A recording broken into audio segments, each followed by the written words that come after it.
to my channel. This is supposed to be a whip and chat. Unfortunately it's not. I'm having to frog. So it's a reverse whip and chat. Whatever. I have to get this back on track. I went off on my frame. So grab your cuppas, grab your work, and I will talk for as long as her nibs allows it. At the moment she's watching something. I don't even recognise the tune.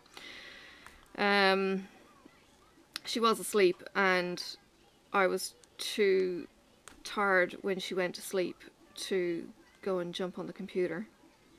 So I went and did the washing up instead, as you do. And then, of course, as soon as I sit down at my desk, she's woken up. So we've got over the I'm grumpy, I've woken up stage. She's had a pouch of, I don't know, fruity porridge or something. So she's now back watching the iPad and I'm frogging, and I thought, well, why not just natter away to you guys while I'm doing this? Because it's not always about forward progression. Sometimes we have to go back and fix errors. And yeah, well, there we go. So I'm out by 5 inches, sorry, not 5 inches, God, that would be a disaster. I'm out by 5 stitches on this row here, which meant that this row and this row up to here needs to be ripped back, and down here. Anyway. Probably could have worked with it, but it might have screwed up the banner in that middle section. Anyway, I'm trying to fix it so that it doesn't become an issue in the future. I tell you what, count a cross stitch can be hard. Having to count. Yeah. 5. Ow. My husband's being all kinds of inappropriate. He's stuck on the 5 inches thing. Alright, so work was the short week. That was nice. Back to it 5 days a week next week. I'm tired already.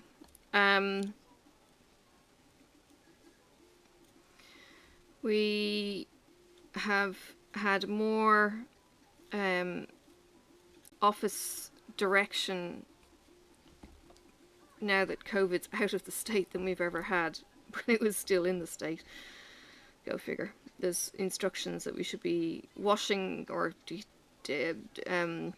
disinfecting, that one. Disinfecting our desks before the start of every shift, and when we come back into the building we're to wash our hands, and no strangers are allowed into the building without signing in case we have an outbreak, and all of that kind of carry on. Yeah, so there are now spray bottles and paper, and they also said oh yeah, don't spray the stuff directly onto your electrical equipment like your keyboards and stuff, because apparently somebody did that and it went up in smoke, like went poof. Yeah. So yes, silly errors like that. I'm hanging out to get a new computer.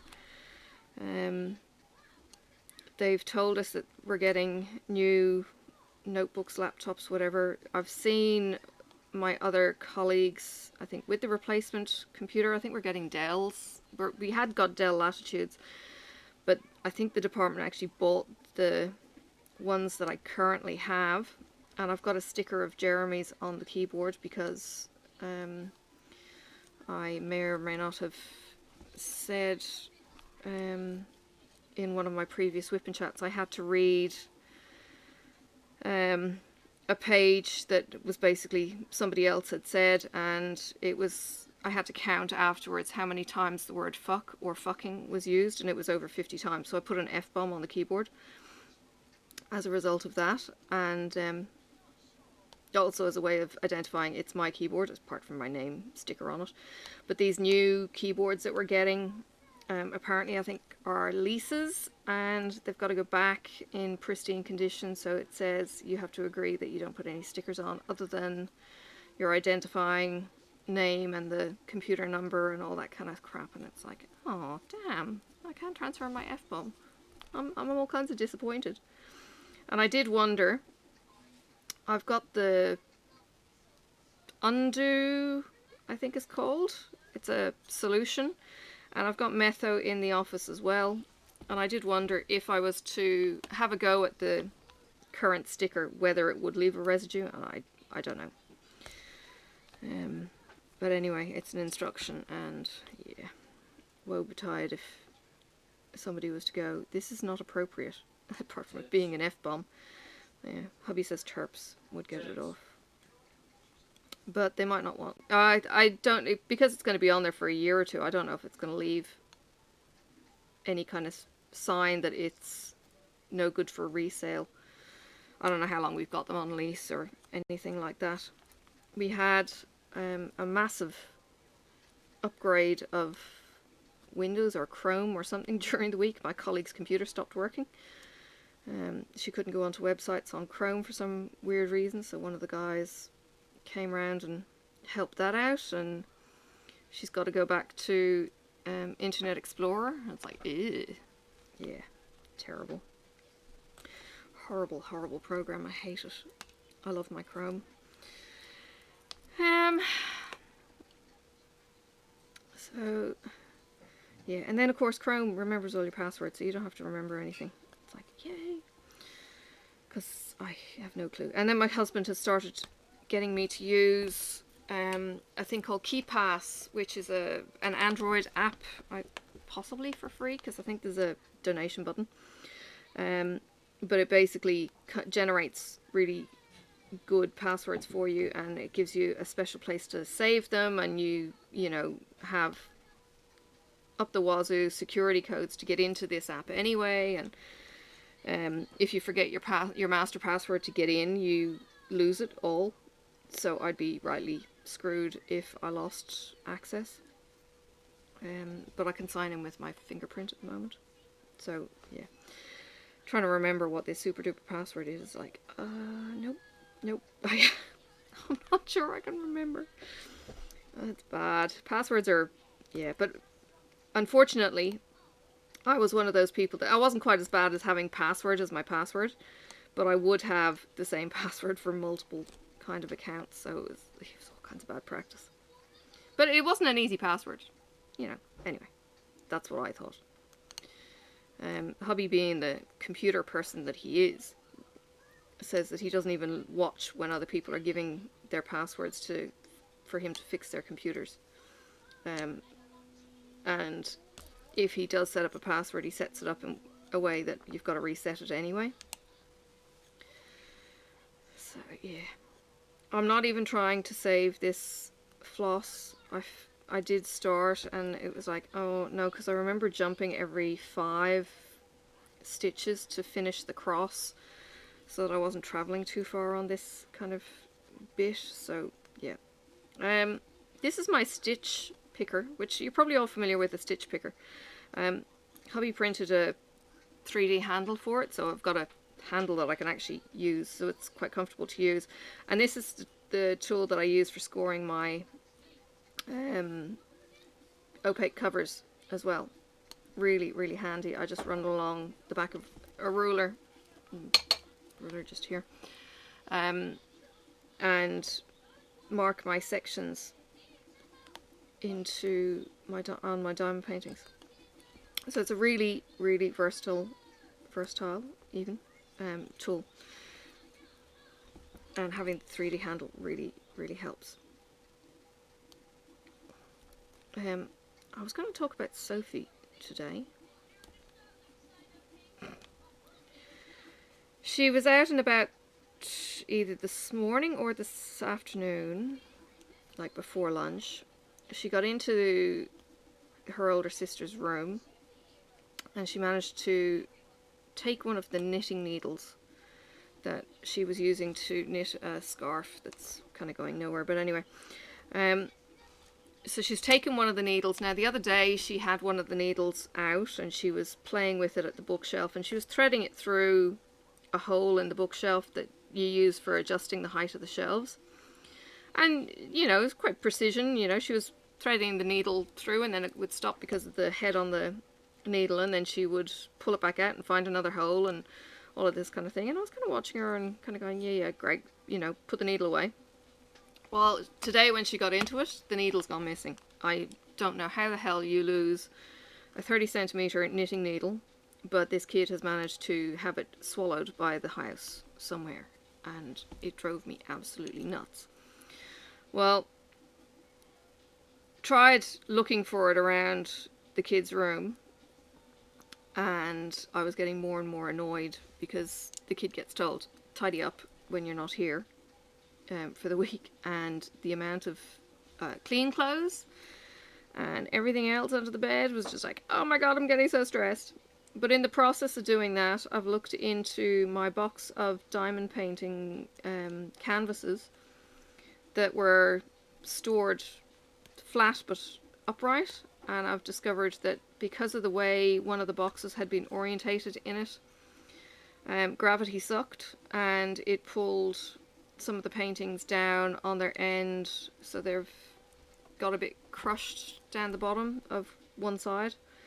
So I've flipped all of those over, and I'm hoping that they will recover well enough. So that was another oh my god moment.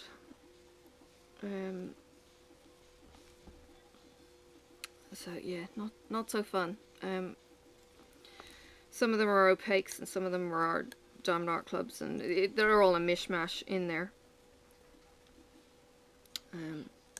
But we'll see how we go. I probably should actually store them horizontal, but I don't have anywhere big enough to put them because it's quite a decent pile to have horizontal. I don't have enough depth under my bed because we've got a mattress under the bed to put them.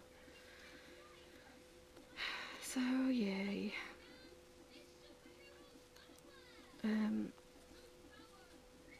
Hopefully it'll be sorted. DAC had stock last week, and I managed to get a couple of orders. So that was a nice treat.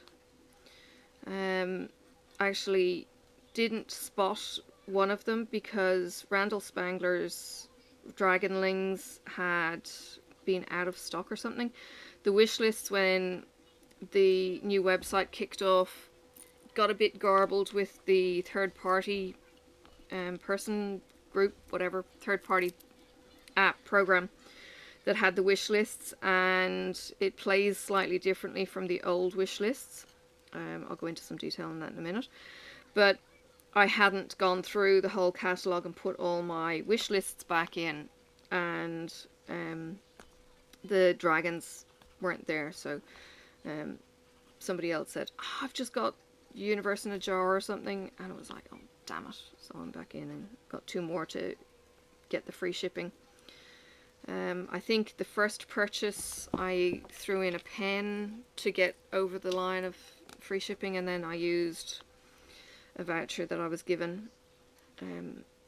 So that was pretty cool, and I still have $100 redeemable on my points, so that's cool.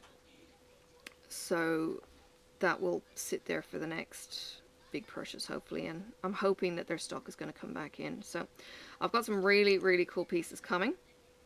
One has shipped already.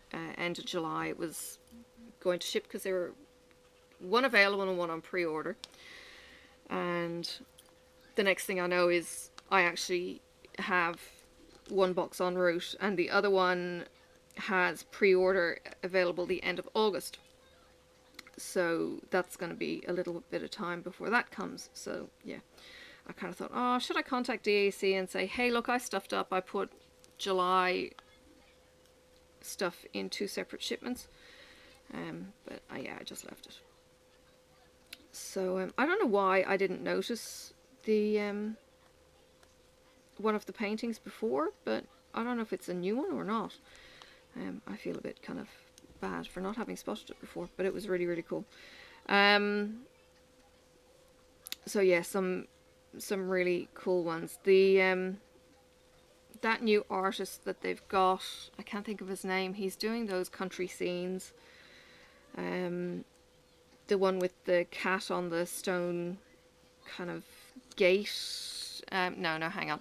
It's a a gate in the countryside, and the cat is sitting on the gateway, kind of stone paving, and you've got the tree on the left and the house in the background on the right hand kind of side. It's a weatherboard, white painted house. Love that. Love the detail and everything else. Kind of reminds me of a forsythia hedge that we used to have, alternating forsythia bushes. If you are familiar with forsythia, you know the bright yellow of it, but if you're not, it's basically a bright yellow flower. It comes out in the spring, before even the leaves come out. Forsythia flowers. And we used to have this marking my front yard when I was a kid in my childhood home, and we had one on each side of the pillar, and then there was another one a bit more into the hedge, because Dad had, I don't know, 6 bushes or something along the front of the house, and took years and years to actually grow in together along the wall, because the walls in the estate they were only like, I don't know, 2 feet high originally. Dad had been living there since before I was born, so they were well established, but they still had lots of gaps. We also had a holly bush in there. That was the corner hedge. And then my next door neighbour had a privet hedge, so it was a dark green evergreen thing. So yeah, Dad would kind of do all the clipping and all that kind of thing. But these yellow bushes that they had in this artist's work reminded me of forsythia, but not half as big as my forsythia got. Like, it was higher than me, probably 6-7 foot high. These bushes got to naturally. So yeah, kind of brought up some memories. I don't know if I mentioned last week in my WiPnChat, my dad had emailed about he was writing his biography, and he had kind of got a bit stuck when he was researching or remembering information from Mum's final 7 years, and I sent him a message with, you know, oh, I was in boarding school from such and such a year, and then something else, and then he came back to me, and there was a bit of back and forth overall, and he goes, well, Anne's got a wedding photo of you wearing your school blazer back in 1982. And I'm going, no, that can't be right, because in 1982, mine, thank you, go sit down. So 1982, and I was thinking, oh, I wasn't in boarding school 1982, I was in boarding school in 1983, 84, because Mum died in 85, and I didn't think I had been at high school for a year when she died, but I must have been. So I really blanked out my last year with Mum, and could only remember the 5th and 6th year, but eventually tracked down my boarding school group, and one of the girls had posted a long time ago, when we kind of got together on the group, because we were the first boarders, so we made it into the newspaper, and she was asked, when did that article come out, and she actually wrote down it was September 1982. So that confirmed why I was wearing the blazer in my sister's dress, but at the sister's wedding. But yeah, I was like, oh my god, I can't believe I had, well, a year at high school while Mum was dying. And yeah, I can remember the school, but no, can't really remember home life much back then. Traumas of a 13-year-old. No, I was 12. Ta-da! Yay! I've got a flower light. The lights have been broken because the computer died, and I haven't been able to stitch, which is probably why I went wrong, because I couldn't count the stitches properly on this.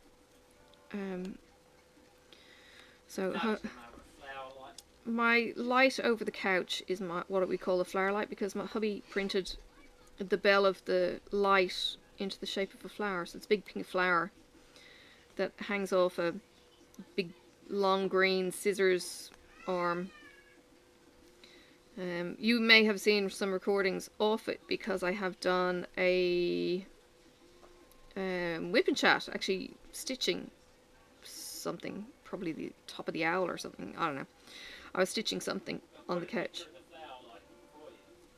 Yeah. If I have, yeah, I've got pictures, but yeah, if I think of it, I'll put it in. I gotta remember that it's at 20 minutes, that's the problem. Anyway, because I don't watch back all of the WiPnChat, I kind of have my key moments and then go, yeah, okay, it's good to go. Sorry? Yeah.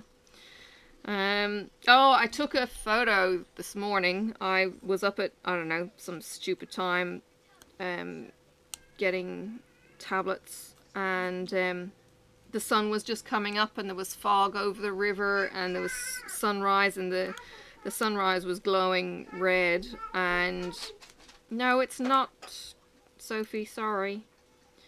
So the sun was glowing red. Was it red sky at night, shepherd's delight, red sky in the morning, shepherd's warning. There's nothing happening weather-wise, it's just cold. It felt like -1 or something today when I went out to deal with the cats. But yeah, so freezing. Took a photo of this morning, like out the door. Stuck my camera out the door, and of course opening the outside door triggered the security light, so it came out, but probably could have been a bit better. But hey, I wasn't going to go outside with, you know, bare feet and freezing cold and the security light on.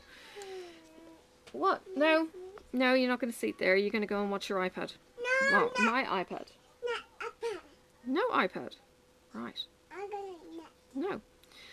So I have this gorgeous photo of the fog in the foreground lit by the sun, and then the sun and the clouds. It's been cloudy all day. It's just dank and damp all day. So yes, she's just after shoving a whole load of boxes off the couch. And now she's trying to pick them up and put them back. Thank you, Sophie. So, half asleep this morning. Oh yeah, I went back to bed and Sophie's lying in the bed. So then she snuggles up, has a feed, goes back asleep, and then when she does wake up, I'm out of it. And she comes into the lounge, and I'm kind of going, what the hell is she rattling with? Because, you know, it's at the other end of the house from the bedroom, but I could hear her rattling, wasn't quite sure what she was doing. She could have been getting this knitting needle then, I don't know. And the next thing, she comes in and she's got a gumball. Oh, you opened it. No, put it back in the box. Put it back in, please. She's trying to hand me a paintbrush. She comes in with a gumball lollipop that I've got in my desk. And because it's gum, I'm probably not going to eat it, and she's not going to get it to eat because this thing's huge. Close the lid and pick up the other boxes, please. And it's all like, oh god, she's got into my desk. Right, what else is she going to get into? Well, the next thing I know, it's, I don't know, she's been quiet. She's watching the iPad. We've got the TV on for her and stuff. And she comes into me and her hands have this grotty black kind of fingernail looking, and I'm going, oh, I hope that's not poo. And she comes up to me and she's kind of going something, I don't know what the words were, and it was like, okay, what have you been in now? So I come out and there's no sign of wrappers or anything else. Sophie, please put them away. Put them away. And yeah, I sniff her hands and it's chocolate, and it's like, okay, well, at least it's chocolate. And come out and go, no, there's no wrappers, there's no nothing. There's, my iPad's a bit grubby because she's been fingering the screen, as you do with the touch screen. And then I come over to my desk and find a wrapper for a Cadbury's snack sandwich, which she's got into. She left the wrapper in the drawer. So then I took her down to the bedroom and washed her hands, and God, asked her was it nice, and she seemed to say yes. So it's like, maybe we need to leave her snacks out, so in the morning she doesn't go digging for stuff she shouldn't be digging for. No, we don't really like that idea, but it's like, far out. She gets into anything she can, and because she's, I don't know, hungry in the morning and can't get into the pantry yet. I don't know why she can't get into the pantry. She's not stupid. She could work out to get the chair over to open the door. But anyway, hasn't done that yet. It'll come, and then she'll get herself her own pouch, and then she'll probably come down to us and probably either ask us to take the lid off her pouch, or she'll have taken the lid off herself.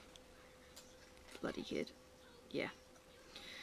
So this knitting needle, yeah, gone. AWOL. That's like far out. You can't knit one knitting needle. And I've looked and I've looked and I cannot see hiding her hair with this damn thing.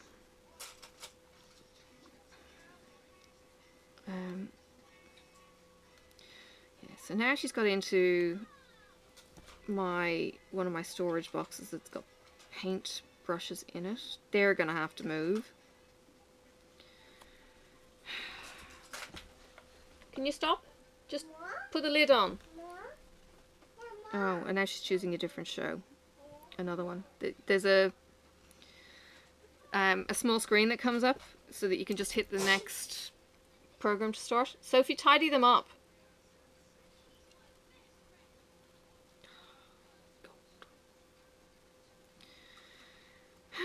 Kids. What else was she into? Oh, she can now climb in and out of the bath. She's done that to get toys. The bath toys all live in a bath and a basin. And she's climbed in and out to get those. She went through a fetish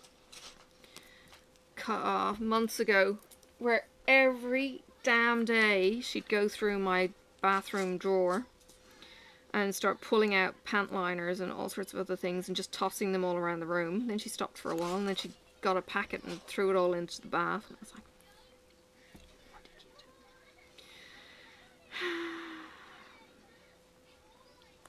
she's reasonably good at tidying with me though. She'll I asked her where the knitting needle was today and she starts pulling all her books out as if it was in the bottom of the book box. And then she started putting all the books back in, so that was handy. I was like, oh man, kid. But yeah, disappointing that it wasn't in there. Went to put her toast on this morning, made her some scrambled eggs and toast, and she starts looking into the toaster. I'm going, oh god, now what? So she finds a piece of a 3D printed hinge in the bottom of the toaster. I was like, oh bloody hell, you know, if I had put food into there with this piece of PLA, PVC, whatever it is, it's like, oh god, what that would have stank like if it burnt, melted or whatever. Anyway, got that out too.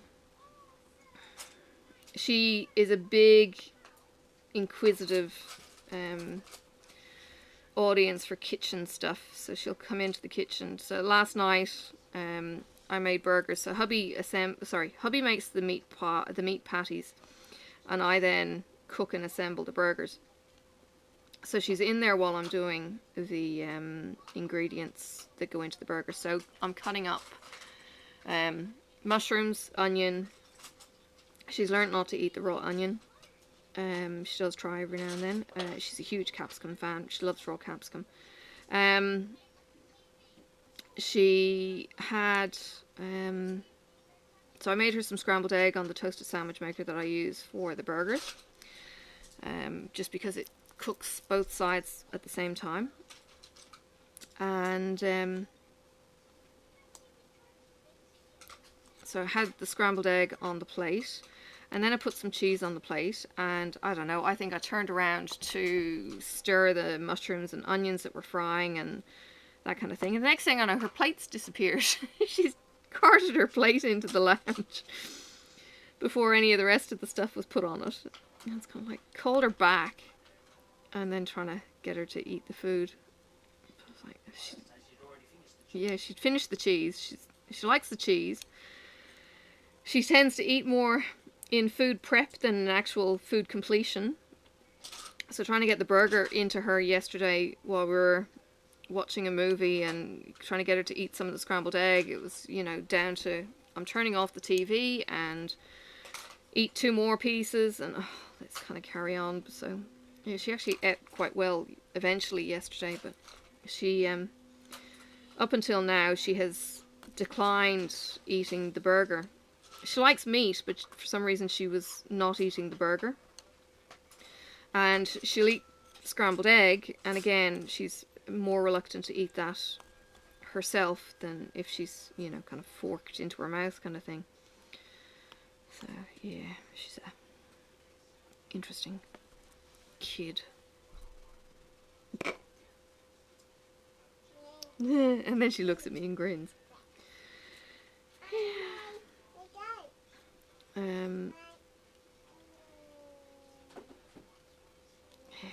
Oh, at the end of the day yesterday, we usually have kind of Friday afternoon knockoff drink, and I have been walking half an hour out after work, Wednesday, Thursday when I was working. So walked half an hour, finishing the walk with it starts off on a level and then there was an incline, and I didn't realise the incline was quite as steep as it was, so I'm kind of bright red in the face, huffing and puffing by the top of blood rate or heart rate's up and, you know, all the good things. But Friday was the after work drinks, and hubby wanted to go and check out the car yard where we're getting our car from, just to see if there was any progress on its delivery, and I walked up to meet him. But before we finished, we got to knock off potentially half an hour early if you want and go and have a drink. And the next thing I hear is it's Cards Against Humanity, and it was kind of like, okay, I'm done, and went into the lunchroom for a couple of hands of Cards Against Humanity. Oh my god, I first played that with my teenagers, and even then it was like I was, you know, 3 or 4 years ago. No, it had to be longer than that. It must have been 5 or 6 years ago. So my kids were 15 to 20 kind of age. And back then it was, yeah, all kinds of inappropriate too, and, you know, we had a bit of a laugh and stuff. But playing it with my colleagues was just, oh my lord, this is so inappropriate. It was toe curling, and we had a fun quiz at lunchtime. Fridays are usually a bit more of a chill day. The boss is running a quiz at Friday lunchtimes. We have one colleague who, he's a guy, he's probably in his, I reckon, early 50s. I think he's older than late 40s. He's all kinds of inappropriate in the workplace. He will make racial jokes, misogynistic comments, just really politically incorrect. So politically incorrect. Well, during the quiz at lunchtime, he was in the room, and we were kind of saying, come and join in. And there were questions. What was it? One round was about Japan and some of the islands, and he was just cracking jokes. It was really, really funny. Now, I've got a workplace where there are certain rules. You know, you can't be misogynistic. You're not meant to be misogynistic in the workplace, but you know, there's certain kind of allowances made for dark humor because of the kind of work that it gets done, and the kind of people that you end up working with can be quite, you know, inappropriate, but you need it to deal with what you're dealing with. So yeah, he was cracking all these jokes. It would have been funny if he was involved in Cards Against Humanity, because he would have been so inappropriate. And I mean, you can only do what you've got with your cards that you've been dealt, but yeah, that would have been hilarious. But the doors were open, and I kind of thought, oh geez, if somebody was to have come up onto the floor and heard what was being said, because I think what you do is you pick the lead card, the black card is the kind of topic matter, and then you pick the white cards as the words to fill in. And when the person who was dealing the cards reads out the supposed answers to choose which one they think is the best, yeah, if somebody had come up in any of those moments, I think you could probably have expected people to get written up, even though the boss was involved in this, and it was like, no, this is knock off time and things like that. But yeah, worse things have happened. People have been written up for inappropriate talk around the workplace, and we have a few, let's call them precious bunnies, who would complain about inappropriate conversations. But yeah, the Cards Against Humanity, you can't have an appropriate, politically correct kind of hand. Yeah, it's designed to be controversial and everything else. The boss was actually saying he's got somebody he knows that used to have a meltdown anytime they played it, because he goes, this doesn't make any sense. And yeah, it's like, it's not meant to make sense, it's just meant to be completely inappropriate. It's funny, the things. And one of the other girls was saying, yeah, I think you need to be a bit kind of drunk to be able to enjoy this properly. Yeah, all kinds of dodgy. One of the girls who is an avid COVID numbers watcher was off on Friday, and I was kind of going, oh, I should really send her a message. Something like 400 cases in Victoria overnight, and it was like, oh, holy cow, it's, you know, it had been 300. We've got a spike up there at the moment. It's in a district where there's high-rise flats. They've locked down that district, and yeah, it's like nobody in, nobody out. Just testing out the wazoo. Some people are refusing to test. So if they're refusing to test, then they have to remain in lockdown. All of this kind of stuff is going on right now. So hoping they get a handle on this, because this is really the sister state to us. Even though we're an island, everything kind of bounces off this city, this state, to get from Tassie to the mainland. I didn't actually realise, but we had our first flight from Sydney to Hobart during the week, from months and months of lockdown. So yeah, we've got the wedding up in New South Wales, and even, you know, knowing that we hadn't even had flights in and out, it was like, oh god, you know, am I even going to get to the wedding? So I mean, we've still got months left to go. Anything can happen, to be honest, but they've reduced the numbers at weddings again in that state. But then we also had written confirmation from, I don't know, travel, or the state government kind of guidelines for travelling interstate, and it said that if you transit through Victoria, you won't have to quarantine or whatever. So I put into Google how long it was to drive from the port in Port Melbourne up to Albury Wodonga, which is on the border, and it's 3.5 hours. And it's kind of like, we're driving a hybrid that we can fuel on our side of the channel. We can then get to our destination with a full tank of fuel, and with the hybrid and everything else, 3.5 hours is nothing. It's, I don't know, 300, 400 kilometers. It's got a tank distance of 1,000 kilometers. So we were actually wondering, are we actually going to be able to make this trip in one tank?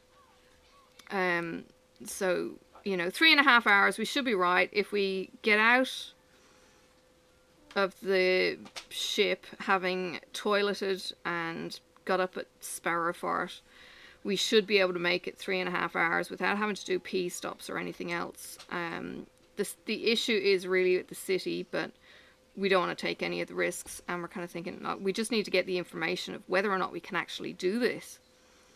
Is it going to be feasible? What proof do we need that we haven't stopped to be able to get into New South Wales if they're checking the borders? Taping up the windows. Yeah, and my husband had said, oh, what if we tape up the doors and windows? You know, and I'm kind of going, yeah, we could get, you know, forensic style stickers that, you know, shatter if you open them, you know, so they, you know, they're tamper-proof stickers, so you know that somebody's been there. And I was like, yeah, we could potentially. And he was talking actually about having pee bottles in the car, and I was like, this is ridiculous. But I'm kind of thinking, 3.5 hours, it's not too bad. You're not really drinking overly much in the car, you know, when you're driving. You could probably, at a stretch, or you stop at a dunny and, you know, the outhouse kind of public toilets that are along the main route. Don't talk to anyone. You can actually refuel. That was one of the criteria that they said you can, if you're only stopping for refueling, that's fine. So yeah, but Albury Wodonga is on the wrong side of the border for us. It actually is, it's two cities, two twin cities. They're country towns. Two country towns that straddle the New South Wales Victoria border. Hence the Albury, one town, and Wodonga being the other. But I don't think there's any facilities on the New South Wales side of the border for us to be able to kind of go, okay, we can stop, we can have a coffee, you know, a decent coffee, and then keep going, you know, stretch our legs and all that kind of stuff. So we'll see how we go with the whole dates getting closer, but by golly, it's nerve-wracking. With the wedding restrictions, it had been 10 people no, it had been 5, I think. Hubby's just walked out. I think it was down to 5 people. It was literally the bride, the groom, your witnesses, and your celebrant, and that was it at the height of the lockdown. And then they lifted it to 10 people, and then they lifted it to 100 people, and, you know, my son is kind of going, yeah, we can have the wedding. We're good to go. So there was a stuff up with the venue. There was, they were hoping that a toilet block was going to be built. That wasn't going to happen, so they were going to get luxury porta potties in on the site instead. And then the venue was giving them the runaround and everything else, so he was getting really disheartened, and he decided, okay, we're going to pull the plug. We're going to lose our deposit. We'll pull the plug. We'll have it in a pub down somewhere else, and near where they live, I think. So the venue got changed. The numbers were supposedly increasing. The invites have now gone out with the change of venue information, and then the shit hit the fan with Victoria. I don't know what he's thinking now, but it's just like this movable feast. We just have to wait until much closer to the time to be able to make a judgment about whether or not we can go for a start, and then what exactly can happen when we do go, and then coming back is going to be an issue, because now... What? What did you do? What? What? You hurt your foot? Oh. Oh, you hurt your toes. Okay. So, yeah, we can get a refund on the ferry trip up to, I think, a month before we go. We can get a refund on the accommodation up to a month before we go, like full refund. So we've got until the beginning of September for that to happen. But it's still a bit nerve-wracking, you know. And I can't imagine what Simon's going through with his, you know, we're supposed to be getting married. I mean, I hope they would do it anyway now. And that's not going to be put off. And it's just going to be a case of, look, if people can get there, people can get there. But I've got to quarantine then for 2 weeks when I get back. So I've got to let the job know. I think I've only put down for 2 weeks leave at the moment, and I've hopefully got to have enough leave to be able to take 4 weeks effectively. So I might have to move some of my leave so that it's, I don't know, 2 or 3 days later, which is a nuisance because I like taking my leave Monday through to Friday. But the work rosters have to know if I'm going to be there or not with the COVID restrictions, so we'll wait and see. Closer to the time, the work rosters get done about a month in advance, so yeah, nerve-wracking is the word. All you can do is hope for the best and plan like it's going to happen, I suppose. Yeah, but I'd be devastated to miss his wedding because I wasn't invited to the eldest's. Everything had just gone tits up, I suppose, with the separation, and I was being ostracized by my kids, particularly the elder boy, and I didn't get invited to the wedding, so I've missed one already. Don't get to see his kids. Haven't seen them since his youngest was 6 months old. He's got 2 more now. Yeah, so I miss all of that kind of stuff. My ex hopefully has a lot to answer for, and hopefully karma will kick his sorry fucking ass sometime. That's all I can hope for, because he's been a prick. A typical narcissist. Watch Wendy's gone off my meds stuff. You'll get an idea. Anyway, that's all I'm going to say there. But sometimes easier to want to take the higher ground, but it's not always easy to walk that path. Not when you're so hurt and the kids persist in that hurt, because, you know, I think I'd mentioned about my daughter's 20th. He was supposed to be working, which meant that I could catch up with her during the day, and then of course he turned around and said, oh no, I'm not, I'm available now, and she dropped me like a hot coal in favour of him, even though she then spent the following 3 nights schmoozing with him over birthday stuff with other family members, and, you know, all she was going to give me was a couple of minutes. So when I saw her on her birthday and said, you really hurt me, and she's kind of going, but, you know, I was giving you a few minutes, and I'm kind of thinking, oh, you really don't get it.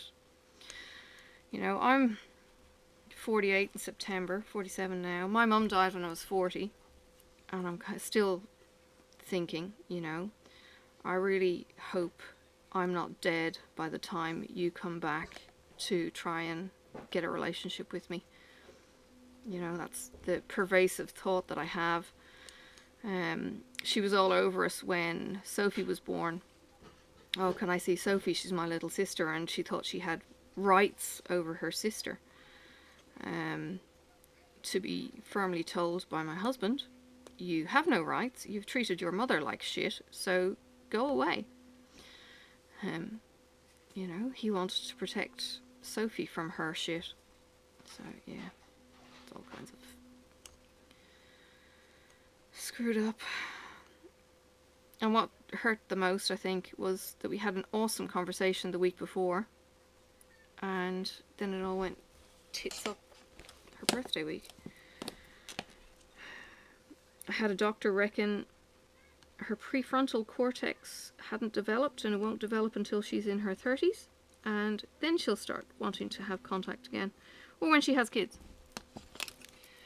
And I'm going, yeah, sounds nice, but while my ex is alive, he won't let it happen.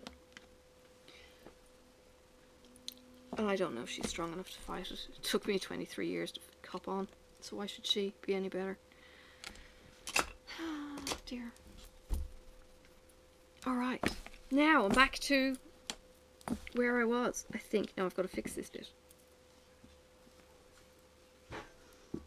I will unpick these few, get these stitches a little bit nicer, a little bit of length at the back so it doesn't pull through. No, I'm still not there. And we'll kind of be good to go. So I might pick up my Diamond Art Club Christmas tree and drop a few drills. Now, here we go.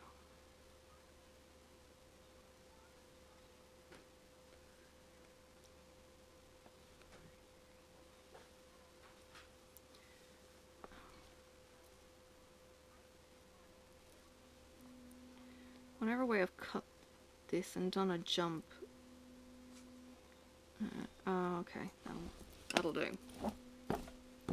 That's fine. Alright. Now I can start again. And because I got my flower light, I can eat it. I can get back to stitching it on the couch. These are handy for holding my cloth because I stitch in hand. Just the swathe. It's a huge piece of fabric. It's like way bigger than I think I need. I don't know what Misty was thinking. Economic, probably. What have I got? I've got some packages that I received during the week. I got a sister box for these. So my sparklers box. So this is the cheap Ali box. I'll show that. Actually, just got my address. I haven't blanked it out. It's in a bubble boot, like a briefcase kind of bubble. So really protected. What else have I got? I've got rings that I can turn my floss bags into floss bags, basically. I've got sparklers, so I'll do the sparklers and the drawers. No, no, Sophie, stop. You're not sitting here. I have a magazine to flip through, so that's all coming up. I've got floss tube stuff that I'm now keeping over here. Christmas tree.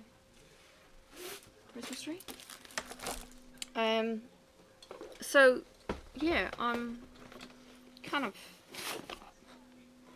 beetling through again. That. Now I want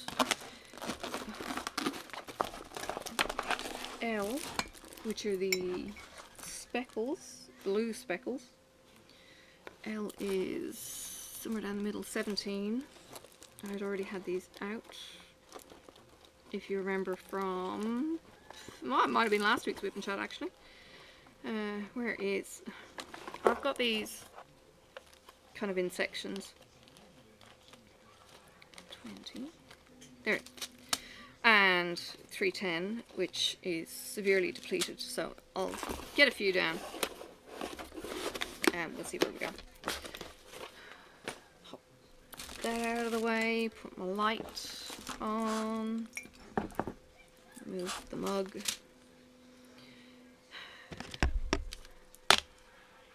Oh, what am I looking for? Pen.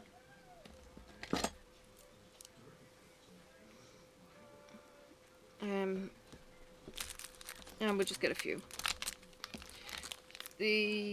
I'm just looking at some of the L's go into the, I was going to say graffiti, into the confetti. Brain's not much. I need more coffee.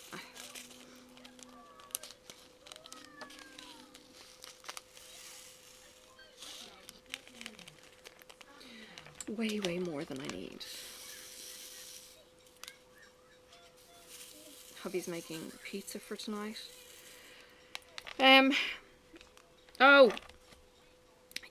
What was I going to say? There was something I said. Oh, I'll talk about that later. Anyway, can't remember now. Remind me if I need it. The impetus for the walking after work was because I wanted to try and lose weight. And I've been eating what I think is less than I had been eating for the last 2 weeks. I had tried reducing the food I was eating, and not necessarily maybe eating smarter, but not having so many of the snacks that I might be kind of going, you know, I'm hungry or whatever, and have an inappropriate snack, or having a larger portion than I might normally do. So I've been doing that for 2 weeks. Sorry? He's saying I could eat more fruit. One of the doctors, she's a biochemical doctor, she reckons fruit's a furphy. And apparently we don't have the biomes or bioenzymes or whatever it is to digest fruit. I was like, oh, interesting. So she doesn't mind that people don't eat. I know I should eat more fruit and I don't. Anyway, I bought watermelon and honeydew melon yesterday. So, shh. So yeah, I've been eating less, and then I had been doing the half-hour walks and that kind of thing to try and, you know, up my movement. Well, do you think the scales has budged? Not a freaking scary, I don't think. And it's just like, fuck's sake, you know, I do what I think is the right thing, and I get no encouragement from my body. She actually said that because I've got so much weight around my waist and my blood results show that I've got a fatty liver, whatever reading that was that my GP hadn't told me about. She said the problem is that the pancreas puts out insulin, and I don't understand all of this, so if you know better than me, please drop a comment. The body is pumping out insulin, but it can't get through the fat to get to whatever it needs to get to, so it starts to lower its production of insulin, hence the type 2 diabetes. And I'm kind of thinking, yeah, okay, right. So when I had GD with Sophie, okay, I was taking insulin. I haven't been told I can take insulin at the moment because I'm not diabetic. So I don't have more insulin going into my body, but I'm kind of thinking, why the fuck am I not losing weight? It's like, it's so disheartening. And before, when I had done Weight Watchers, you did seem to lose weight, you know, within the first week. You know, and it's just like, oh man, this is cruel. You know, okay, yes, I'm older, and metabolism slows down, and of course if you're fatter and you've got more of the fatty stuff for the insulin to go through and all that kind of crap. But I'm thinking, how the hell? I mean, I know they say it gets harder to fight the weight when you get older, but damn it. I feel like I've been conned. Because I've been so freaking hungry. You know, drinking more, trying to drink more, not drinking enough, but still trying to drink more. Had a friend post on Facebook this morning saying that she had got down to her pre-pregnancy weight this week or something. She had gone from 115 kilos down to 85 kilos. Now, she'd never been skinny. I don't know when she was 85 kilos. She certainly wasn't 85 kilos when I knew her. I don't think. I would be surprised to think that she was 85 back then. I think she was a lot heavier then. But so she probably had lost the weight and then got pregnant after a while, and then had put the weight on and whatnot. So anyway, that wasn't the point. I asked her, I said, what have you done to drop that weight? You know, what was your trick on this occasion? Because it's interesting to me. I mean, I started watching Stitcherista when she was doing her weight loss journey, and she was going through meal plans and all sorts of weird and wacky, and, you know, stuff that I wasn't really into because, you know, I think you need to eat, and she was into packaged meals and she wasn't cooking for herself. And I think it's all well and good while you're eating those meals, but once you start eating normally again, you've no idea portion sizes or anything else. So I didn't necessarily think pre-packaged meals was a sustainable weight loss regime. But she had Amazon delivering to her as well. We don't have Amazon rich mail outs here. So yeah, just a different culture, and it worked for her, to be honest. So, you know, but some of them she was kind of struggling on as well. So, you know, horses for courses.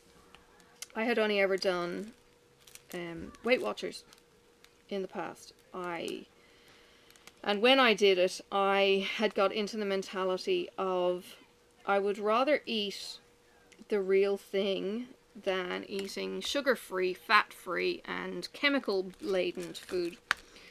So I would still eat the full fat mayonnaise, full fat butter, that kind of thing, but I would have a much smaller portion.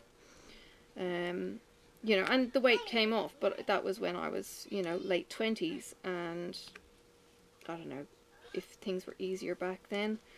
You also get, you know, programmed in. You have breakfast, you have lunch, you have tea, you have your snacks, that kind of thing. So I haven't been doing that. I've been kind of effectively fasting. I'll have a cup of tea in the morning, and then at lunchtime, or no, not lunchtime, around 11 I'll have a yogurt, and then at lunchtime I might have a salad roll or something, or I might have some sushi. I need to start getting back into making my salads.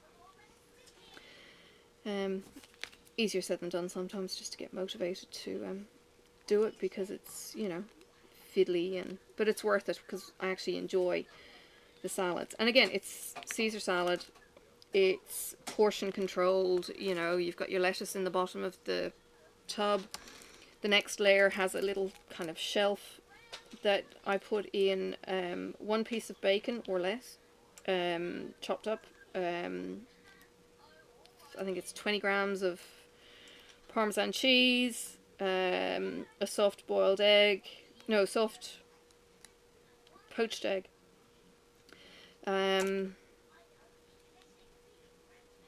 chicken breast or thigh, skin off, and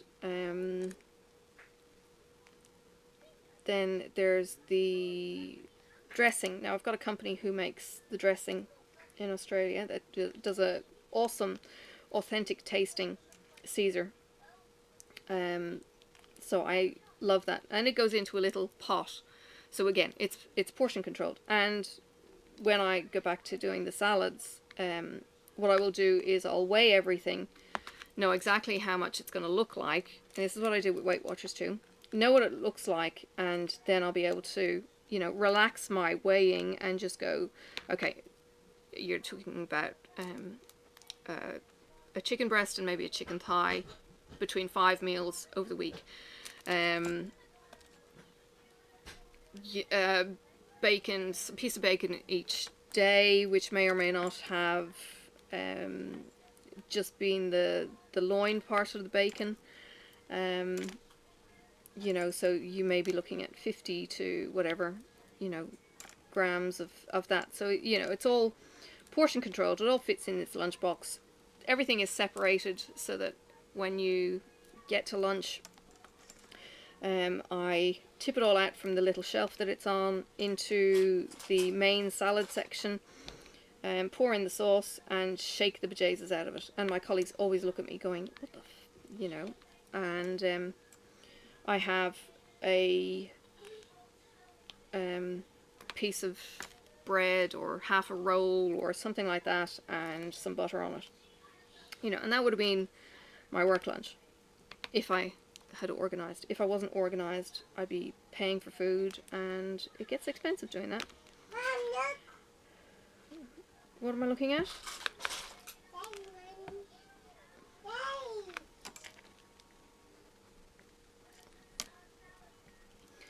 So yeah, got to get into that habit again. I think my cholesterol was fairly low back then as well. Trying to get the information of what a low cholesterol diet is properly can be hard, I've found.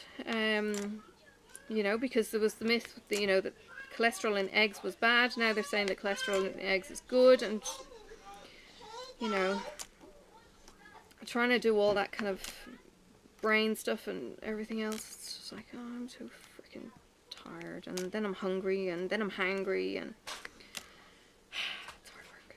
The initial stages of weight loss always are hard work. And I kind of felt like the first walk that I did on Wednesday, the half hour, because what I'd done the previous week on afternoons was 2 15-minute walks, and what I was doing then this week was half-hour walks in one go. And one of the walks was on a particular footpath, and I swear to God, this thing wasn't level. The council have a lot to answer for, to be honest. So my left knee was giving me trouble, because at the best of times it probably doesn't track very well on the knee and the ligaments, and I've been told before by physios it isn't tracking correctly, so it'll get sore, and it's only sore going through the movement. It doesn't stay sore or anything else, thankfully. My dad actually has no cartilage on his knees, but they won't do knee replacements because he has no pain. So I've probably inherited shitty knees from him. He is still active as all hell. He actually did a mountain walk with my niece the other day. So there's nothing stopping him either. So,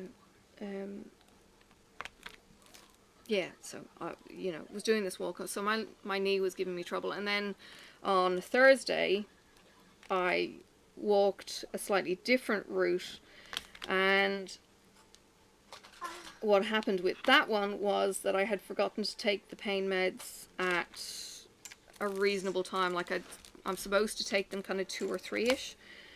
They're the long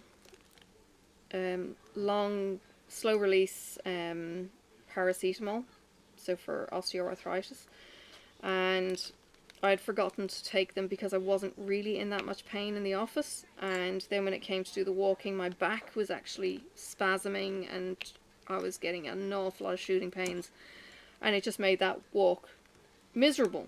But the hill wasn't quite so bad, and I wasn't getting the knee pain. I don't know if that was because the back was so sore or what the hell was going on.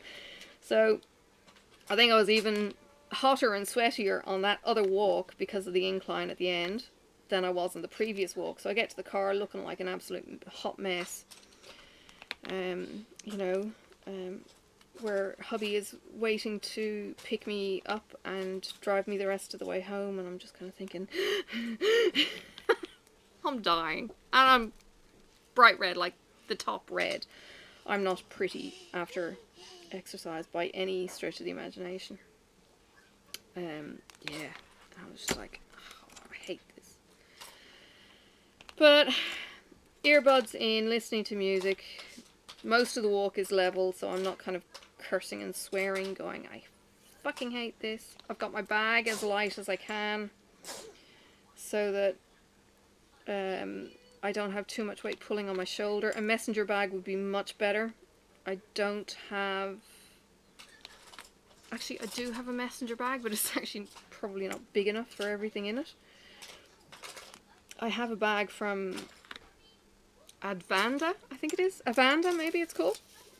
It was a Kickstarter initiative. It's a heavy canvas bag with leather trim, and it's in this beautiful cherry red, and you can fit a laptop in it, or you know, that kind of size. But it's not very deep, so I got the, I don't know, I think I might have got the medium size for a notebook rather than a laptop kind of size. And I think they call it Avanda, a fucking good bag, and they kind of bleep the fucking in the ad. Kind of, you know, they put a asterisk across the middle of the word kind of thing. But yeah, there's swearing in the title. And it'll be right through the whole ad going, you know, look at this, you know, effing good bag and blah blah. And then the next line, it's going like, you know, we make this effing good bag, and you know, it's littered throughout it. So you certainly wouldn't want to be a bit of a prude with it. But it's a really nice bag. When I went to Sydney last year, I actually took it and had my diamond painting gear in it. So I had my light pad, because I knew it was going to fit properly and it wasn't going to get, you know, bounced around. And I think I used it as my onboard carry bag or something. So yeah, that was what I used. So yeah, it's a nice, very nice bag. But yeah, don't know. Got to work out, because the bag that I use, it's tote. I think it's from Country Road, which is a clothing company that actually is quite expensive here in Australia. I'm not sure if it's an international company, but Country Road did it. So it's a very heavy canvas bag, but it's just got the 2 shoulder straps. Now what I ended up doing was putting a big zip across the top, so it was secure going in and out to work. And I was getting paranoid about people, you know, dipping their hands into my great big beach bag that was, you know, bulging full, and you know, they just kind of dip in, grab my purse and walk off, and I wouldn't be any of the wiser. So the whole point with the zip was, you know, security. So I have this, but it's only got the single shoulder carry. So if I was to convert it, I could convert it probably to a messenger, but it's got all these weird lumpy bits in it. I've taken out some of the heavier stuff, so I've left a Mary Kay lotion in work. So it's just a hand cream that I never actually use, but I've taken that in full tube and left it in my locker at work. Taken out a thing of talc, you know, for when the thighs chafe, you know, because, you know, big girls have thigh chafe.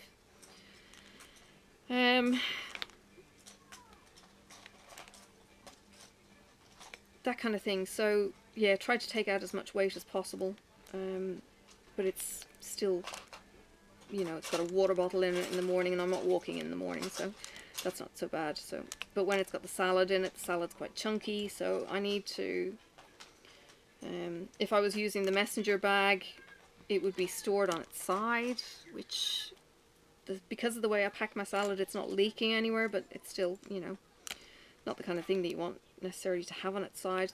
The soft boiled eggs, or the soft poached eggs even, are sometimes runny, and they do leak. So I could potentially have egg yolk spilling through my bag. It has happened in my current tote. So if I had the messenger bag, it wouldn't sit flat because it's too shallow base-wise. You know, that kind of contraption. So yeah, don't know. I'll get my head around it. I have a backpack I could put on, but you know, when you're wearing office gear, it's not ideal. I don't particularly want to get changed at work. You know, it's not like I wear different clothes all the time. Like, I tend to rotate through my wardrobe each week. So, you know, on a certain day I'll wear the red skirt, and the next day I'll wear a black skirt, and, you know, rotate through my 4 skirts and a dress, and then, you know, start again the next week. That kind of thing. I like having my choice of boots. Some of the people in work actually do have their work clothes at work, and they change and go home in t-shirt and leggings, or, you know, gym skivvy and leggings, you know, and do the walk. Yeah, let's see. Do you hear that kid? She's just playing with the brushes, putting them in, taking them out, running them around in her hands. There's 2 different types. There's a There's a pointed tip and a chisel tip in them. I got them for painting by numbers, and the elder step, because she does art. Oh, look, this is one. But I got a set of, I don't know, 12. So I took the pick of brushes out for her and kept the rest myself. And then she absconded and didn't take any of her things and hasn't asked for anything since. So we still have all of her things packed up, and I don't know, hell will freeze over probably before she comes to us. I don't know. Such a shame. Anyway. That's another one with parental alienation. But, yeah. It's a whole other problem. And I wonder why I'm stressed. Yeah. Alright, look, it's been an hour and 15. I have prattled on. You've got to see me rip out my stitches. Put in some more sky over the Christmas tree. And I'm going to pack it up. Deal with the kid.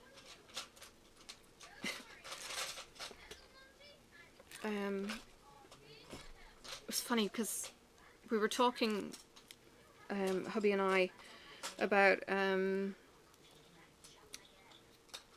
think I've mentioned that there was a toy shop, there was a toy sale on in one of our stores, Big W, which is just like a, I don't know,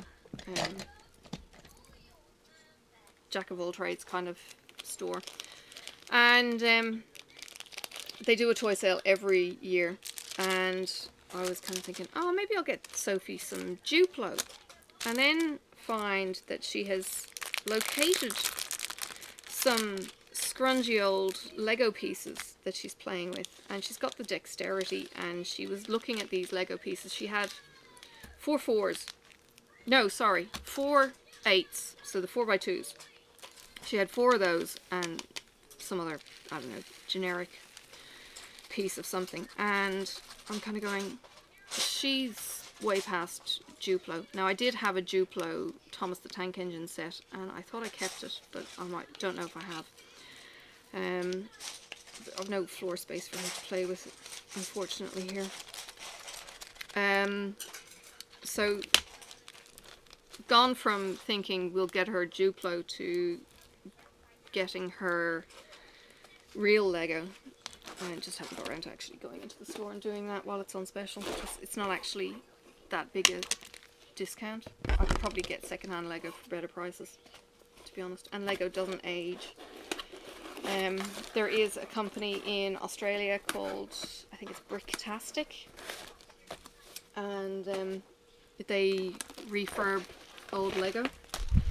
So that would be all kinds of cool to get, you know, a big sack of Lego and be able to give that to her. And yeah, I think she'd enjoy it. I had Lego when I was a kid. I loved it.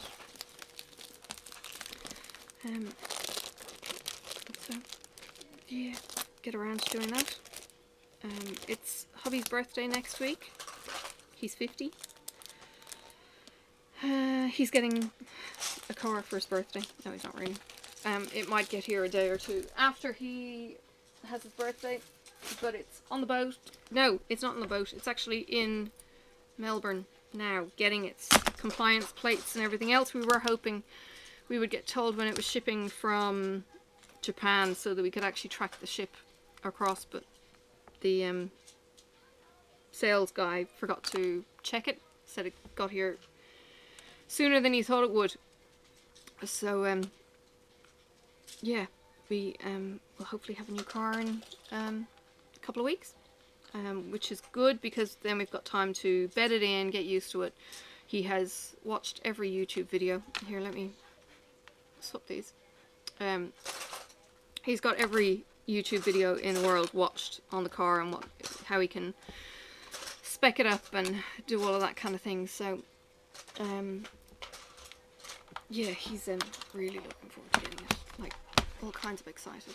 Oops. There we go. Yeah, so we got that coming.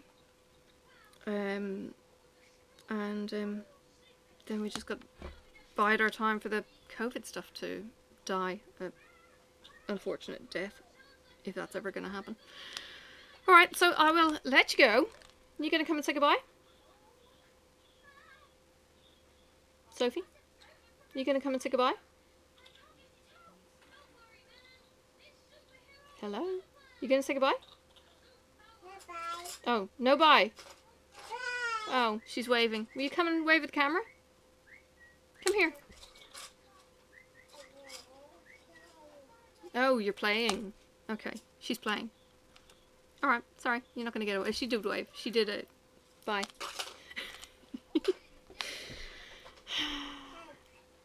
What? She's gorgeous.